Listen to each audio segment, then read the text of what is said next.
Okay, so UFC Fight Night Edwards versus Muhammad just wrapped up, and I wanted to take a moment to share some of my thoughts on what happened. Look, it was a great night of fights, but unfortunately it came to a bittersweet end when Belal Muhammad couldn't continue because of an unfortunate, unintentional eye poke. And I think the key word there is unintentional because I see a lot of people on Twitter calling out for a DQ or something like that on Edwards, and I just don't agree at all, if I'm being honest. Um, Look, you can say what you want about Edwards, but I think everyone kind of is on the same page that he didn't mean to, scrape out Bilal's eye. Like he seemed fairly apologetic after the fight, and he was very sincere, I thought. And plus, looking back at the sequence, you can kind of see what led up to it. Like I know a lot of people are calling for the DQ specifically because he was warned, but if you just look at the sequence, you know that there was not really a lot he could have done about it. He had his hand out because he was framing for a body kick, which is common enough, anyways. But unfortunately, Bilal kind of ducked into it, and when he ducked into it, when he came back up, unfortunately, his eye kind of like got gouged by Leon's hand, which was kind of bent into it. I don't know. It was a weird one. The picture shows a lot more in the slow mo of the sequence. Just kind of shows that it wasn't intentional. It was bad though. I'm not going to downplay and say that Muhammad could have continued. It was obvious from the moment it happened he could not continue. The scream he let out. I do kind of feel really bad from not off the fact just because of the injury, but also because this was his opportunity to shine.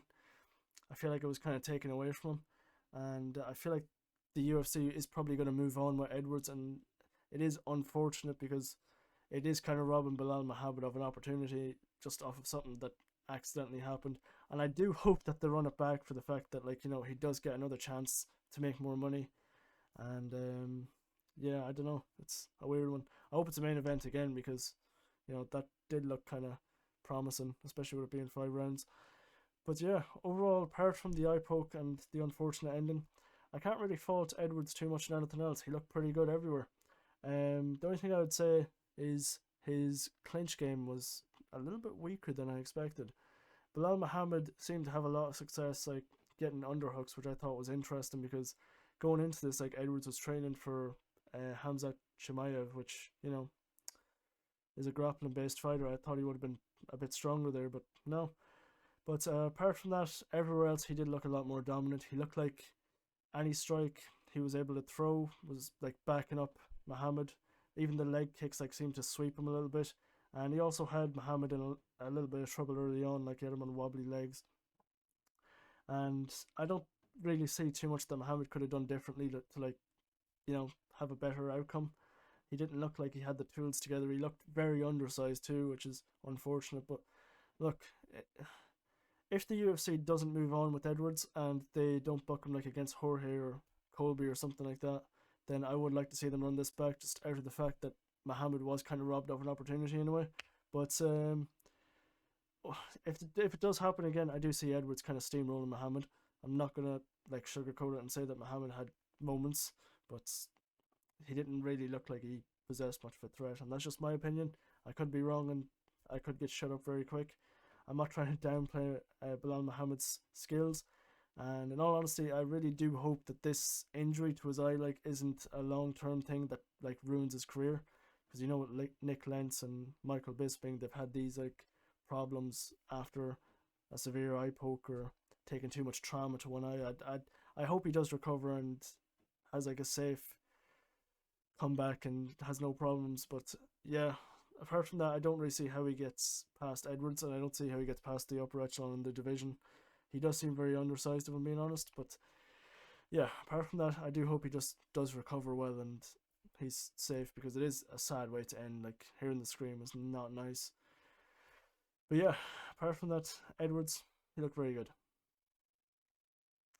The co-main event was Misha Serkinov and Ryan Spann. In all honesty, I kind of wasn't surprised by the outcome. I think everyone was kind of not expecting Misha Serkinov to get knocked out. Like everyone kind of knew that Serkinov had the talent to be able to grapple with anyone pretty much in the light heavyweight division, but unfortunately, his chin is very fragile. And Ryan Spann, even though he's not a high level fighter in my opinion, I wouldn't consider him to be up there with the likes of even Glover in striking. But he was able to crack the chin of Misha Serkinov pretty early and drop him with a straight right down the middle. And I think then there was a nut shot or something like that, or an eye poke, and there was a break, and less than 30 seconds later, the fight was pretty much over because of a straight right again. Misha Serkinov, I don't know if it's like, I don't know what it is, but I think it might be time for him to get cut from the UFC. I hate to say it because like he is a talented fighter, but evidently he can't take a shot. And when you're getting stopped by Ryan Spann, who pretty much takes a shot in every fight, it's not a good sign, and it might be a sign to hang them up. But yeah, Ryan Spann, I'd like to see him maybe against the top 10. Maybe even a Thiago Santos, because he's coming off a 3-fight skid now. Technically, that'd be a fun one to run. 2 strikers, whoever makes it out gets back up in the rankings. You know, that's assuming that Thiago Santos is able to actually strike anymore, because he didn't look great in his last one. But yeah, that'd be a fun one to run. So the featherweight division. Well, me personally, I was very high on him just because I know Gavin Tucker. He beat Billy Q, and Billy Q is a good fighter, but at the same time, he also doesn't have the striking prowess of the likes of Dan Ige. And Gavin Tucker, he's got T-Rex arms. That's the only way to put it. Like, he's got like something ridiculous, like a Chad Mendes 66-inch reach or something like that. And that's not good enough in this division. Like, especially with Dan Ige, who's got dynamite in his hands. And people seem to forget that. Like, y'all must have forgot. He looked very good though, Dan Ige. It seemed like the first strike he threw it just flatlined Gavin Tucker, and Gavin is still a good fighter. Don't get me wrong, like he definitely could have won this fight, but unfortunately he just got clipped very early, and tonight did seem to be the night of the straight right. If I'm being honest, I think it was like 3 fights pretty much got stopped because of a straight right. Davy Grant knocks out Jonathan Martinez in the second round in the bantamweight division. That one was an interesting one in my opinion. Honestly, didn't really see this one coming after the way the first round went. The first round was very back and forth, I'll give it that. Like, both fighters were pretty much striking a lot. You could say Davy Grant was maybe getting ahead on numbers, but apart from that, it was very evident that, either one of them could seem to land and maybe put the other one out, and it did seem like that. Although at the end of the first round, I remember Jonathan Martinez landed a monstrous, I think it was a left hand or something, and managed to drop Grant, and it looked like the fight was pretty much won for Martinez from there. And I don't know what happened, if he hurt his hand or something like that, but when he came out in that second round, he did not want to strike, and he didn't really throw, and ultimately it just opened up a lot of opportunities for Grant, and he threw the same combination like 5 times in the same sequence, like 5 times in a row pretty much, just with different in different stances, and he ended up catching Jonathan Martinez pretty clean and putting him down. His head bounced back pretty bad, but I don't think he was like out, and he went on to climb on top for ground and pound, but the referee kind of jumped in before he could, land too many strikes. It was a good win for Grant, in all honesty. I think if he didn't win this one, he probably would have got cut from the UFC. But ultimately, it was just a big mistake on Martinez's part. Like, I don't know what he was doing, if he was hurt or something. I don't know, but I don't know. It was a weird fight, in all honesty. But yeah, good fight for both of them. Next one was a flyweight bout between Manuel Cap and Mateus Nicolau. I think that's how you pronounce his name. I was pretty high on Cape coming in because like he does have that background where he is a great striker and he looks unbeatable at times, but his last fight didn't really show it, and this fight didn't really show it for a good glimpse of it too. The first round I would have given to Nicolau because of his grappling heavy. He pretty much took down Cape at will and kept him down for the first round, so it was a 10-9 to him straight away, which wasn't what you wanted. Then the second round, Manuel Cape comes out and he looks like a world beater. It doesn't really make sense. Like, he's landing strikes at will. He got a knockdown as well, I'm pretty sure, in that second round, and he looked great, which is interesting because when you look at the live betting, I think it went from like -400 to Nicolau to -300 for Cap in the space of a round, which is insane. But overall, after the second round, he done more of the just sitting around, and he was getting majorly outstruck by Nicolau in the third round then, and it was just a weird one. It was like he turned on for a round and just like turned off for half the next round. I don't know.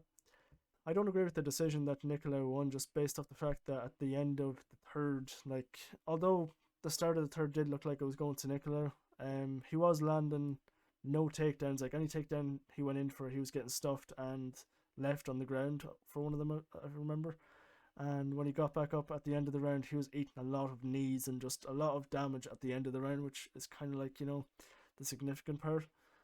Well, when it comes to judging anyway, but I think it was only one person out of all of the media members that scored the fight. Only one person scored it for Nicolau, which kind of shows that Cape should have probably won, if I'm being honest.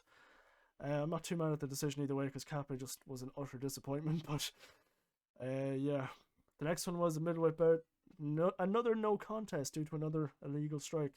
This one was kind of like last week with Piotr Jan's illegal knee, but Eric Anders, unfortunately, he could have gotten a win bonus here tonight if he didn't absolutely mess up. He had Darren Stewart hurt pretty badly, and I'm not sure about this whole situation with this one because, in all honesty, I think it could have went to a TKO for Darren, or not for Darren Stewart, but for Eric Anders because he was teeing off badly on Darren Stewart. Like that fight looked like it could have been stopped. Darren Stewart was on wobbly legs, and then unfortunately, when they're up against the cage, he lands an illegal knee. And I don't know, I don't like that idea that when the doctor comes in and asks the fighter if he's okay and asks him to walk towards him, the fact that Darren Stewart was already hurt from the amount of damage he already absorbed, I feel like that shouldn't have been like the decision to ask him if he's okay to continue. I think they should have given him a little bit of time just because he had an illegal knee and let him get his wits about him and see if he's able to continue, but that's just me. Eric Anders looked very good actually in this fight. I know he got clipped pretty early. It was very back and forth. Fight of the night, I think they run this one back. I'd like to see them run it back because it was a very fun fight in my opinion. But yeah, apart from that, yeah, that was the main card. So I'm just gonna wrap that up there, and I'll make another separate video for the prelims. But well, actually no, I'll just talk about the prelims real quick because why not? But Angela Hill got a very dominant win over Ashley Yoder. She looked pretty much unbeatable, except in the last round she got taken down and kind of controlled for a little bit, but that's fine. Apart from that, she looked like she was gonna just pulverize Yoder, if I'm being honest. Next fight, Charles Air Jordan knocks out Marcelo Rojo, which honestly was a competitive fight in the first round. He lost the first round, Charles did, and came out in the last two rounds. It was interesting because his coach kind of told him that he was down 2 rounds going into the third, even though I think all the judges had it 1-1 going into the third. And he came out as a different fighter. He looked unbeatable in that third round. Like, he was throwing everything on the kitchen sink. There was a point where he jumped off the cage and landed a hammer fist on the ground. He just looked like a killer in there, to be honest. And Rojo did actually look pretty good as well. I'm not even going to deny that. Or Rojo, I don't even know how to say his name. He looked pretty good in the first round, and I think if it wasn't a short notice fight, then he would have probably delivered a little bit more. Yeah, Rani Yahya looked pretty good. His opponent didn't.